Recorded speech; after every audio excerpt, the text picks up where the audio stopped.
রাতের বেলাতেও শান্তি নেই। দেখুন কতগুলো মাছ নিয়ে এসছে, কিছুটা তো ধুয়ে রেখে দিলাম। আর এখন এই কাটা মাছগুলো ভাজতে হবে। আজকে বরমশাইয়ের ইচ্ছে হয়েছে উনি ডালের সঙ্গে মাছ ভাজা খাবে। ডালটা আমার অলরেডি কমপ্লিট হয়ে গেছে। এই যে মুসুরির ডাল, শুকনো লঙ্কা, জিরে, তেজপাতা ফোড়ন দিয়ে করেছি। আজকে আর পেঁয়াজ ফোড়ন দিইনি।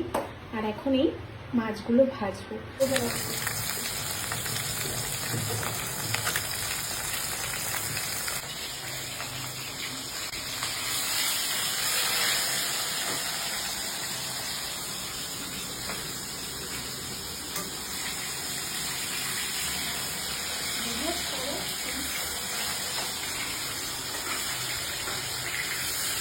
তো বন্ধুরা আমাকে কিন্তু কমেন্টসে জানাবেন কার বর মানে এরকম রাত্রেবেলায় হলে এক গাদা মাছ নিয়ে এসে হাজির হয়।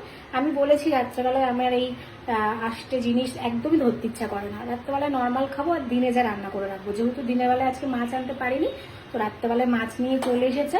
যত আষ্টে জিনিস ধরতে চাই না সেটাই আমাকে ধরতে হচ্ছে। তো যাই হোক, কার বাড়ির মানে বর্মশাইগুলো এরকম করে রাত হলেও মানে বউ শান্তি নেই, মাছ নিয়ে হাজির হয় আর সেটা তাকে ভেজে খাওয়াতে হয়, আমাকে কমেন্টসে কিন্তু জানাবেন। টাটা।